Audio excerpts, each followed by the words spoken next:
Dear friends, welcome back to my channel. Let's read from the timeless collection of Kamla Das. Let's read The Coroner. Let's begin with the story.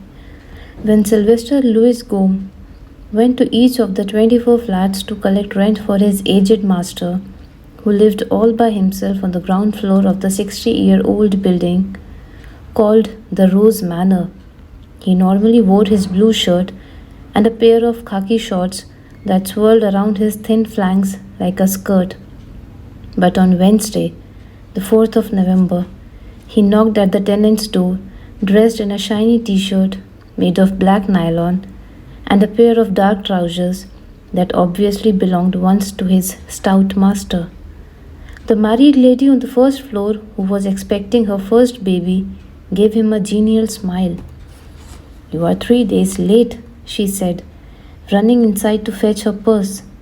Sylvester allowed himself to perch on the cane settee on its very edge and saw under it a cat lying fast asleep in a flat basket filled with torn woolen socks.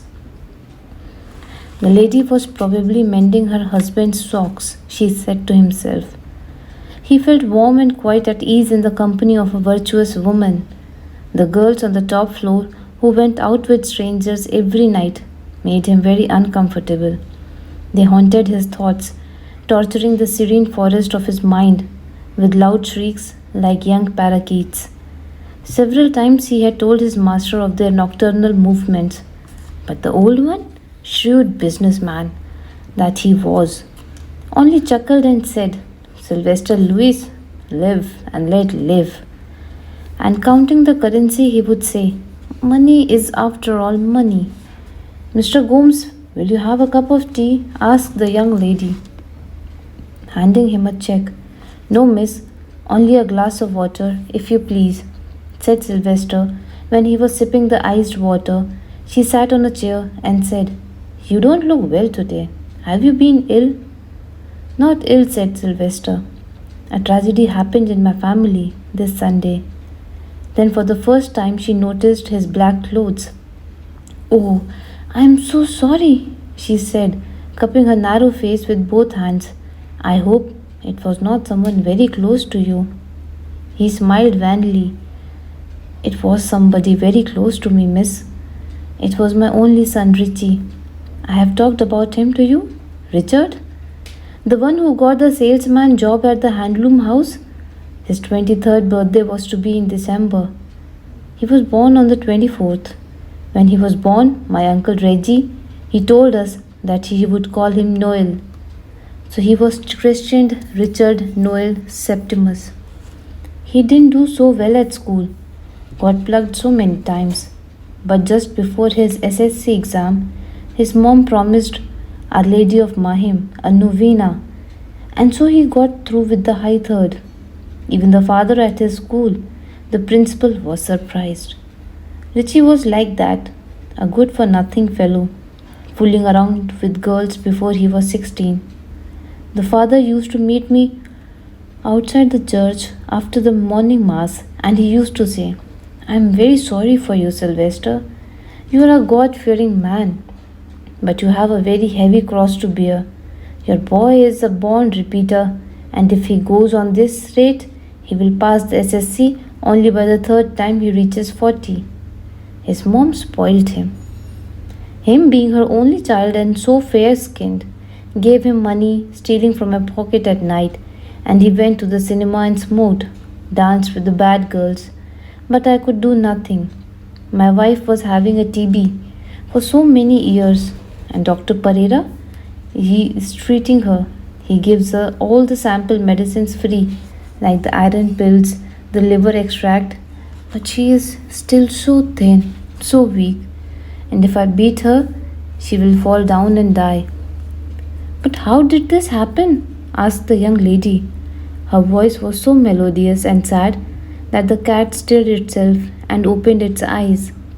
Sylvester smiled again and tugged at the neckline of his t-shirt as though it was choking him.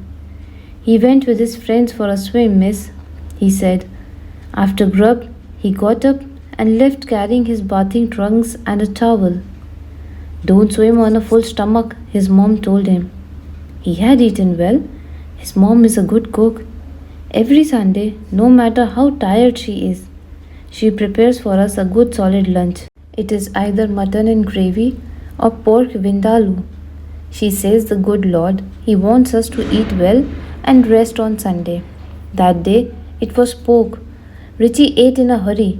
Then he called out from the veranda to his pals who were waiting for him on the road.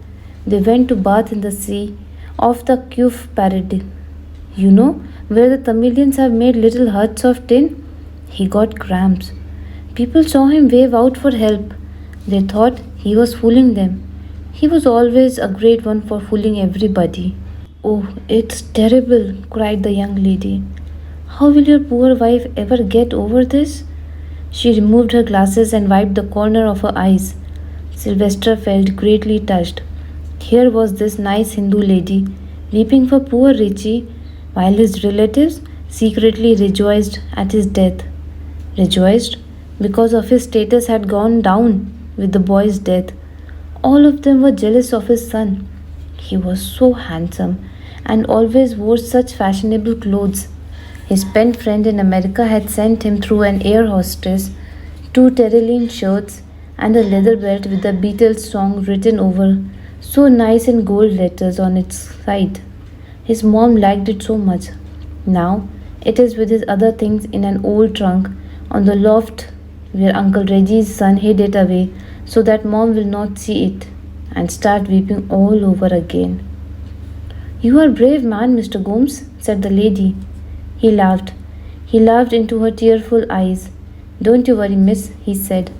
Such tragedies happen. The good Lord knows what He is doing, even if we don't. When I heard from the boys that Richie was drowned, I ran out in the sun without my specs and his mom without chappals in her old house coat. But the fisherman had already taken the body out and sent it to the city morgue. I went there to identify it. Without my specs, I am nearly blind. But a son is after all a son. I can identify him with my eyes shut. This is what I told the inspector. The coroner is a good chap. He would have created trouble for me. Everybody said he would refuse to part with the body until all investigations are over. My master had of course given the coroner a ring. He was at college in England with the coroner's grandpop. They were thick pals then. So when I went to his room, the coroner, he gives me a nod and says, Mr. Gomes, you may take your son's body without any delay. Yes, miss, I was really lucky. Dear friends, this is the end of a short story. Please stay tuned for another such interesting stories. Do not forget to subscribe the channel.